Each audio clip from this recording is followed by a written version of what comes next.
All right, guys, thanks for joining us. It's Jason Bruckner with bravedaily.com, and I've got with us today Ryan Wakefield of Social Church. And it's cool that you're taking the time to join us. This is a little bit new to us with the video and audio interview setup here, but I'm excited to test it out with you. And thank you once again for joining us. Yeah, this is going to be a whole lot of fun. We got some questions rolling in already and a few notes. And any of you that's watching live, be sure to take a second, comment on the side. I'm kind of curious of what channels you're on. If you have any questions for us during this, go ahead and drop them on the side. Also, if you got a moment, share with others. Let your friends know that we're live right now too. So that'd be cool. I want to first let Ryan introduce himself and tell us a bit about what Social Church is all about and what you're up to and how you're equipping churches on the whole communication and social media side of things. Yeah, definitely. So, man, me in a nutshell, grew up in Oklahoma, and then started my first ministry position was a video editor, and then evolved into a creative director at James River Church, a church of, at the time, I think I started going as about 3,000, now runs about, I think, 12,000 plus. So pretty crazy journey in there. Yeah. Then some of us on the team there decided, hey, we had a crazy idea, especially the lead pastor, Scott Obremski, who was the worship pastor at James River, to go plant a church in Kansas City. So that was about 4 years ago. Some of us decided, hey, let's make the journey. We sold our homes and moved up to Kansas City to plant a church. And so we are about 3.5 years into that journey. So it's been really cool to see what God has done. Exciting. And then in that journey, we started implementing a ton of tools in order to reach people. We saw Summit Park Church is the name of the church in Lee Summit. We saw God just use tools like social media and website search engine optimization. We saw that the church grow. Right now, we're just averaging about 1,200 people on a Sunday morning. And so we're like, man, what if we started to help churches learn how to use social media better and marketing tools better? So we launched Church Marketing University just about a year ago. And then we also work on our video blog called Social Church. Every week we help churches, we give them one social media tip a week, just in order to help them increase the amount of people they're reaching. So that's kind of my quick journey to where we're at today. And then I just really enjoy connecting guys like yourself and then people that are joining us now and just talk about social media and marketing. Just love it because the ultimate goal is to help grow the kingdom, help reach people to come find life in Jesus. And that's why I do it. Right on. So people that are tuning in can check out Social Church for the weekly video tip. I've been getting the newsletter. It's really good stuff. I work in a digital marketing agency, and this is stuff that I'm surrounded with all the time. So I'm pretty impressed with what Social Church is sending my way. It keeps me on my toes, so I appreciate that. And then CMU is their university that you can check that out too and actually study deep on these topics. So it's cool. Good stuff. Cool. We set out to answer a few questions today, and let's see how we can navigate our way through this. So the first thing, it's interesting so Ryan picked these topics, and I'm excited to see where we're going to go with this conversation. But the first question is, how do we put the social back in social media? So something I'm faced with each and every day is the fact that people that I work with just want to blast what's going on, and they don't want to talk to people on social media. That's what's happening. And in order to be a great, social media voice or identity on the internet, you want to be someone that engages and is social with people. So what do you have to say to that, Ryan? People that are just pushing content all the time, and that's it. Well, I love that you live in this world because you know the struggles. And when we work with churches, this is the number one mistake and hurdle that churches face is they look at social media like a megaphone for announcements. And a typical, social media channel for a church is, hey guys, we have this coming up. And then the next day, hey, we have this coming up. And then the next day, hey, by the way, we have this coming up.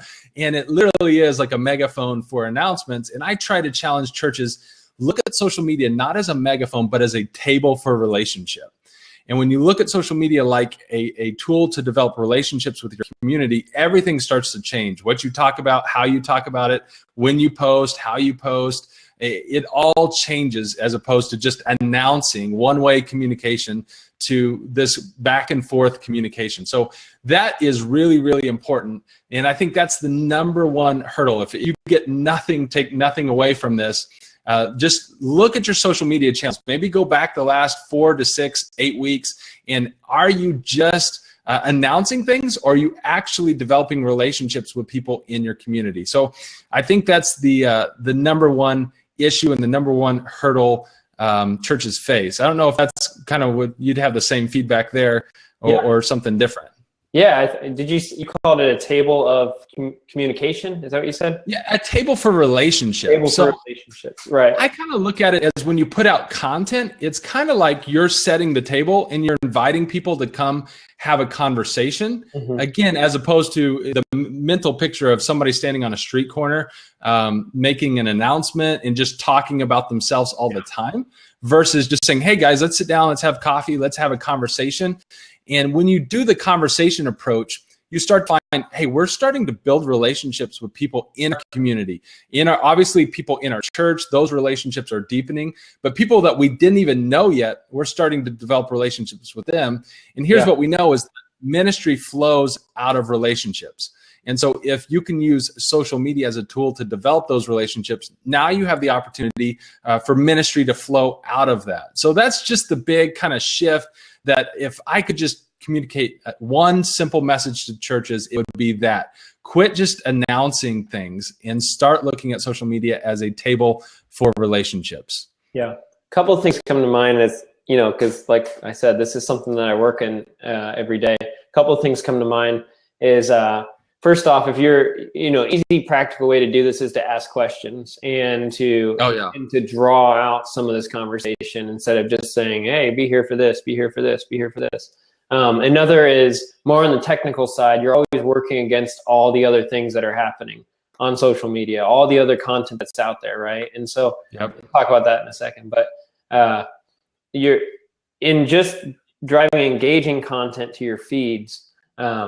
It's a much higher chance that you're going to be seen in other people's feeds. So Ryan and I are Facebook friends, and if he were to comment on something that maybe the Gospel Coalition, which is a mutual connection that we both have, if he's to comment on something like that, the chances of it coming into my feed and Ryan's engagement on that would be tenfold, because Facebook wants us to see that great content. And so prompting that engagement, prompting those conversations is only going to win long term, rather than just shouting it at everybody. So really good stuff. Points. And honestly, if your goal is to promote an event coming up at your church, the most effective way to do it is still the relationship way, like you're saying. It's not the announcement way. Because when you're just making an announcement through your church's page, unless you're paying for it, more than likely Facebook is going to kill that and say, hey, you're a Facebook page, you need to pay us to get exposure to your audience. But if you go from a very personal relationship angle, that's kind of how one way you can get around that and start to get some of that organic reach like you're talking about. You start those conversations, and now more people see your content and end up at your events, but because you came at it from the angle of relationship. It's good stuff. We have a few more things to talk about, so I want to keep rolling. Okay. And especially, like, one of the questions in particular, one of the hurdles that we want to talk about today is good content. And so it's a great segue into what in the world is good content versus just content. And then how do you create that good content and keep it flowing? Something I kind of want to put on the back burner here, and it'd be cool if you could talk to this. This is kind of a pop quiz at you. Is that a lot of churches work with volunteers, or a lot of churches work with people that are handling multiple things. And so when I think of good content, I think of someone who spends a lot of time stewing over what's going to be said. But what about in a context where, and this is kind of, if you can mention it, in a context where people are busy, they're handling the bulletin, they're handling the website, they're handling social media, and it may be 3 or 4 different channels on social. So it's just a thought, if you can respond to that too. Oh no, that's huge. And I live in the trenches in the local church. I mean, when you're a part of a church plant, everybody does everything: set up chairs, hold crying babies. And you're trying to do that and manage the church's Facebook account. So I totally get it. Everybody's busy. And that's why I would suggest when a church goes to create content, oftentimes they have social media block, just like writer's block. They're like, what do we talk about? We're just out of good stuff to talk about. And I think they're approaching it the wrong way. I think if they can look at the content they're already creating and then look at creative ways to repurpose that content. So they're already doing so much stuff in their church. They don't need to create anything new. They just need a creative way to look at the stuff that they're already doing and then start that relationship building using the content that's already going on at their church. So let me give a couple examples of this. Most churches, the vast majority, there's preaching a sermon. There's probably some sort of kids curriculum, maybe something for students, maybe something going on in groups, maybe something going on in outreach. So the job of us, if we're managing accounts, is to look at that content and say, how can we leverage that stuff that's already going on and leverage that to develop further relationships on social media? Not that we have to create anything brand new. We're just going to look at what's already happening and leverage that on social media. And I've got maybe some things to think about. Like I wanted to give people a very practical, like very, almost like a step-by-step that they could walk to when they look at a piece of content and how they repurpose it on social media. So I don't know if you want a follow-up question with that or if you want to jump maybe right into that now. I say go for it. Yeah. Okay. So let's take an example. Let's say you're going to take content that you already got going on. So let's take your kids ministry. Well, maybe the young kids are doing some sort of craft. Okay, so somebody's already putting energy into a creative craft for the kids. They're doing it based around a Bible story. So in this hypothetical scenario, you're going to look at it. And here are some questions that you can step-by-step walk through. One, you can highlight that you did it. So you can get a picture of a cute kid doing craft and simply highlight what happened. Okay, that's good. Two, you can show them how to do it. So maybe part of it is you're doing a cute craft at church. You can show people at home maybe how they can get their family together and do the craft. Yeah. Three, you can give the why behind it. So not now focusing on the craft, but why kids ministry is so important. Families in your community want to have a solid family. They want to grow kids that grow up to be productive adults. And so you can talk about the why behind it. Four, you can tell a story behind it. So what was the story that developed behind, whether it's the craft or whatever you're talking about in your ministry, what's the story behind it? Another one is you can tell the story from it. So yes, the kid did the craft, but tell a cool story about how that kid went home and told his whole family about the Bible story. Mm-hmm. Next, you can start a conversation around it. Yes, you've got the kids craft. Now, maybe the conversation on social media is, what type of crafts do you guys do at home, or what other activities do you? So start a conversation around it. The next one is invite them to be part of it. So yes, we did the craft, but come back next week because we've got another craft coming up or whatever it is. And then the last one is adapt the format and redo it. So maybe you get live, maybe your kids pastor or kids volunteer goes live and you get people and you guys all do a craft together, on Facebook Live or something similar. So again, you had one piece of content, you had a kids craft. Now you're going to look at it through all those lenses and like, okay, what angle are we going to do? You could do that with your sermon. You could do that with your life groups, small groups, Sunday school classes, whatever it is. You can look at it through those lenses and be like, okay, how can we take that piece of content and change the angle up and use it to build relationships on social media? Yeah. And to that, I was thinking too, there's different content types for different channels. And so I kind of heard you say, you could get one of the kids to share on Facebook Live or on Instagram Live now. Where you have that intimacy where you can sit with a kid and hear what's going on. You could share a picture of it on maybe Facebook or Instagram, and you could share the how-to on Pinterest because that's all over Pinterest. Yep. The how-to on the craft, and so you can start thinking about what channels might be better for different types of content as well. So that's good is to break it down. You could even make a list. You could just boom, boom, boom, boom, boom. Like, this is what's coming up. We need to just kind of blast it on these different things. And a follow-up and kind of circling back around, is there any advice you could give to that busy communications person with something like that? Or the volunteer team? Yeah, I think that is the main thing, is just look at something that's already going on and leverage that so you don't feel the pressure of having to create something new.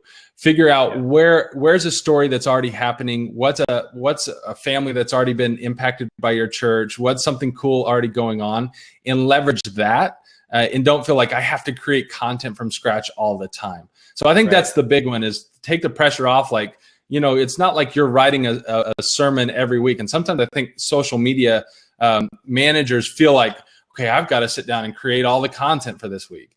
And no, you don't. You just need to figure out what is going on in the life of your church and capture that, and then recap that, highlight that, repurpose that, and change that up. Mm-hmm. Cool. I'll move on to if you had anything else on that, let me know. I was going to move on to the next question real quick. Yeah, I think that's the main thing. We could talk about content creation. That could be an hour-long plus discussion, but I think that hopefully that gives some churches some places to start. For sure. Talk with me about engagement and reach, and how you could foster more engagement, or how you could reach more people. We've kind of alluded to it, or we've hinted at it a little bit already, but. Yeah, and I'd be curious too of your thoughts, because you sit there and do it all day long, and people pay you to do it. And here's what the struggle is. Churches are realizing that they used to get on Facebook and social media a ton of free reach, meaning when they put a piece of content out there, a lot of people saw it and engaged with it. And now the longer you go on a social media platform, the more the platform wants to harvest that and make money off of that. And so they start for pages, like churches kind of get lumped in with that business page. And so instead of giving us a whole bunch of free reach, they look at us and say, hey, now if you want access to your audience, you have to pay to get access to your audience. So what we used to get a ton of reach, now we're only getting about 3 to 5% of our audience actually sees the content that we post. So that becomes really problematic for churches, because A, we don't have a lot of money, and B, we think, man, we've got the most important message on the face of the planet. We need to get it out there. But now we've got things like the Facebook and algorithms and platforms kind of working against us in order for them to make money. So anything you would add to that? I mean, that side of things from your angle? I think something that would help, and this is just me kind of thinking off the top of my head, but is if you get a congregation or a community behind you, even if it's like a core group of people that are all on the same page. And it could be a matter of, it's like one thing that Brave Daily does. When we have a team of writers for the site. Yep. And so when something goes live, I always prompt them, guys, would you mind sharing this? Get it out in front of a few new people, share it to your own personal feed. And so if you could get a core group of people behind the idea that in order to fight the algorithms, which is as weird as it sounds, in order to fight this, we've got to give it some viral or some oomph right out the door. You know what I mean? So that's one idea that came to mind. And it is an environment. Go ahead. No, I said that's huge. And I think the key here is for if you're managing your church's page, you have to realize there's some strategies that you can implement that can take that 5% that see your content and boost that to 10%, 20%, 30%. And they're little things. And if you're not an expert in this field, and if you didn't, if you're not studying this all the time, you wouldn't know why those make a big difference. But what you're talking about is huge. I call that an instant reaction. So when you have a piece of content hit, Facebook is looking at it, and it can't necessarily, it's going to try to figure out what that content is, but it doesn't always know. So what it's going to do is look at the ripples.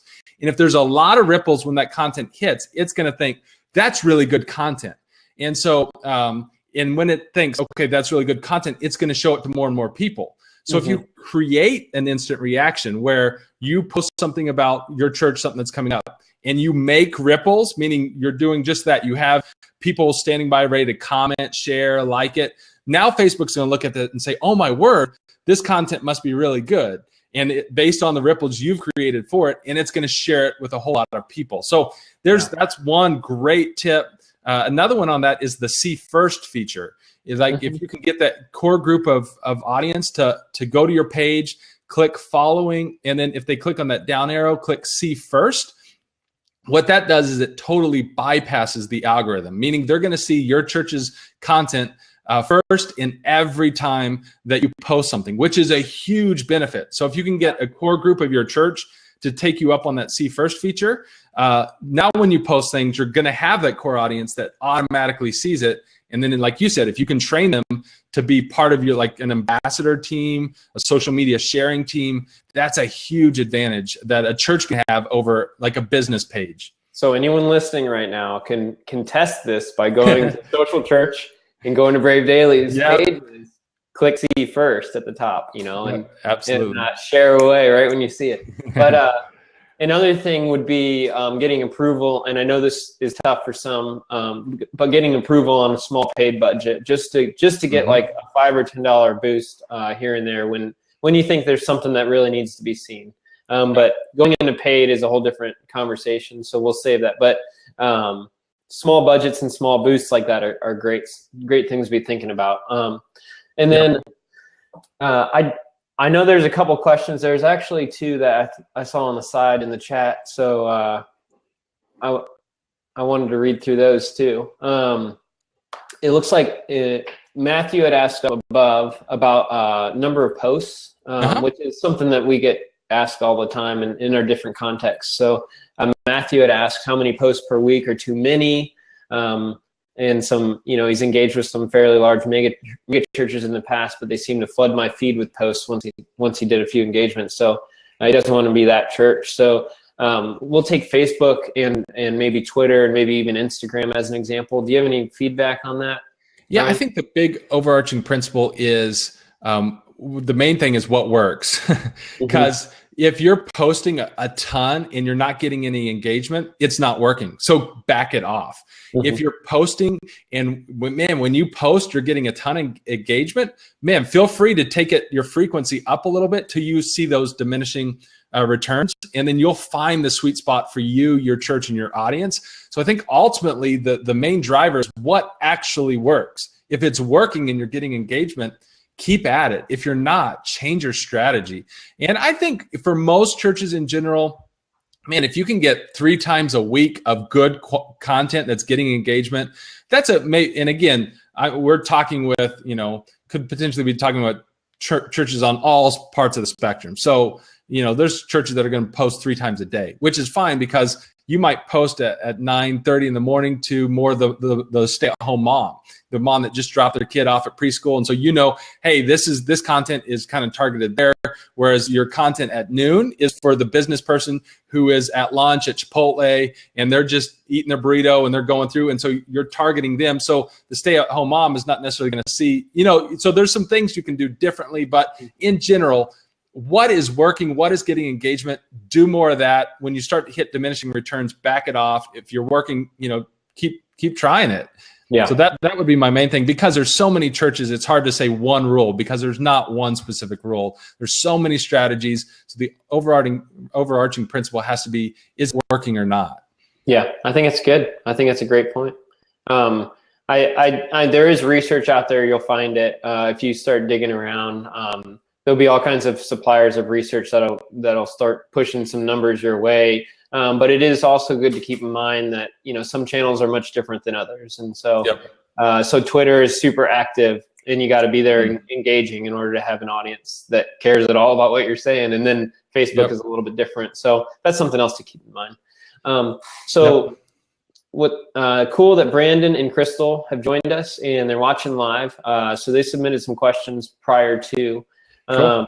Brandon's actually a friend of mine, so thanks for watching, listening in, Brandon. So any of these questions, I just thought right now while I'm about to ask this question, I thought, why don't you just shoot me an email? We can talk through this too.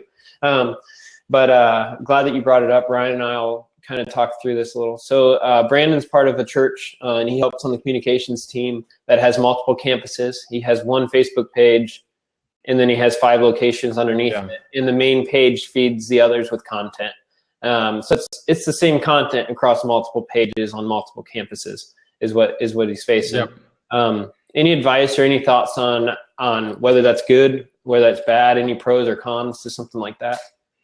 Yeah, I think that's fine to start there. And if it's working, keep at it. And sometimes a church is just limited based on their resources, volunteer budget. So it takes that kind of system in order to actually keep those pages alive, functioning, working, keeping engagement. And if you can work to the point where you are seeing, hey, that campus or that multi-site or that church plant is now ready because they have the resources, they have the volunteers, they have the vision to they're ready to start producing content for that page. Then I think that's when you start the conversation with, okay, are we at a point now where we can give them some more flexibility and leverage to start generating content on their own? If they're not ready yet, and that page is just going to sit there dormant, then you don't want to go that direction. So I think that's great. It's honestly, that question is so complex based on your church, the church culture, the vision of the church, what you're trying to accomplish. That could be like a morning over coffee of just going back and forth on that. But the general principle, I think you're on the right track until you're ready. Like, man, you've got some key volunteers in place and some key resources in place where those kind of other pages are ready to kind of go off on their own. Yeah, cool. And I'm on the same page with that. If we've got volunteers at different, or members at different churches that can help out, then sweet, let's ramp it up. But if it's just going to be a quiet page with nothing happening, then I'd hit pause and just keep the content flowing as is. Yeah. And hey, I might just say on that, because sometimes the question I get a lot is more specific to like other ministries in the church, like our youth ministry, our women's ministry, our kids ministry. And sometimes it's well-intentioned, but they have a volunteer that, just showed up and they're ready to start their own youth ministry page. And I would say, you got to be careful that you just don't, go off and start a whole bunch of pages out of enthusiasm from one person on one day. And I think you need to bring them along in the strategy where those ministries are publishing content under the church's page. And then when they've proven that they're ready to, and they have a really strategic reason to have their own platform, I think that makes a lot of sense. But I would wait and hold off until they're really ready and have that infrastructure ready. So similar kind of answer, but to a different problem that a ton of churches face. And then, when I've been a part of churches that just, all pages were flying out left and right. And we had to be like, all right, guys, time out. We need everybody to come back and, kind of get on the same page and then work out from there. So nice. Same page. Haha. Yeah, that was funny. So Crystal also had asked a question prior to, and hers deals more with the mission and vision of a church, and it might vary. So you may see, I'm assuming she's in here, and you can comment on the side if I'm missing the mark here. But the assumption is that some churches are a bit more outgoing or more aggressive and more maybe even casual with their tone, while others may be sharing events or sharing those kinds of announcements on social. And so based on the mission or vision or lack thereof, how would that change a church in how they engage on social, or how they share on social media? So her question is, what can be done when the mission or vision doesn't exist, or it's outdated, it's no longer in use, when the church is in a time of transition and not prepared to do visioning? What can those involved in social media do to still be effective as possible? Do you have any advice on that? Oh man, that's a great question. I mean, because a lot of times the mission and vision does drive the strategy on social media, or it should drive. So Crystal seems to be asking, okay, when that component is not there, what then drives our strategy on social media? And I would direct her back to the first two hurdles that we talked about. And because even if your church doesn't have a very detailed mission and vision right now in this phase, you still have people that are growing in their relationship with God. You still have people in your community that need a relationship with God. And so I would center everything that you're doing content-wise around that relationship idea. Because your church, whether or not you're in a phase where you've got a really strategic vision right now, you still need to be developing relationships with people in your church and in your community. So I would go back to that and really hone in on, okay, our content isn't going to be really pushing this big vision, but we can do content that starts conversations, that builds relationships with people in our church and in our community. You can look at the good things that are still happening within your church, whether that's in small groups, life change testimony stories, kids ministry, message that's being preached, the word of God being preached, and center the conversations and relationship building around that content that is happening. So find the good things that God is doing in the season in your church right now, and use social media to amplify that and to continue to develop relationships, so that when the next season of your church, when you have that vision ready, man, you guys have laid this base of relationships and this foundation where you're ready to now say, okay, guys, here's the next vision mission that we're going after. So that would be my main thing. Even if you don't have a really strategic vision right now, there's still a ton of content that you can talk about. For sure. Cool. And again, I mean, under the guy. I wouldn't go rogue. So if you have some sort of leadership in place that does need to have a voice in this, sit down and talk with them. Be like, look, we're missing some things as far as mission and vision go, but I do think we should have a voice on social. That's where people go to see what you're all about anymore. So for sure. So have that conversation. So any other questions or comments? I'd encourage you to check out Social Church. Check out the website. Go over to Facebook and follow them. Send an email Ryan's way or contact him through his site. Ryan, do you want to drop your email on the side and share it with anybody listening also? Yeah, and we're over at socialchurch.co. And again, like we talked about the front, we share 1 tip a week. So if you are in a position where you're managing social media and you were like, hey, we want to grow the amount of people who like our page and the amount of people in our community that we're reaching, our goal is to give you 1 simple tip a week to help you do that. I'll put the website over here in the chat and my email as well if you guys want to reach out, have any more questions. I love doing this type of stuff, answering questions, going back and forth, helping the local church reach people. I mean, that's why we do this. So cool. Well, I really appreciate your time, and I'll keep subscribing to the newsletter, so don't worry about that. Anytime you want to talk about all this fun stuff, once again, I'm on board. So yeah, and I'm excited. I think you're going to come on and maybe share some tips with our audience as well. So I'm waiting, excited for that. Sure, I'm game. Sounds good. Thanks everyone who tuned in live. So we had a handful of people join in, ask questions during this, and I hope we answered them. If not, follow up and bug us until we do. So appreciate all of you taking the time to do this. And once again, Ryan with Social Church. So thank you. God bless.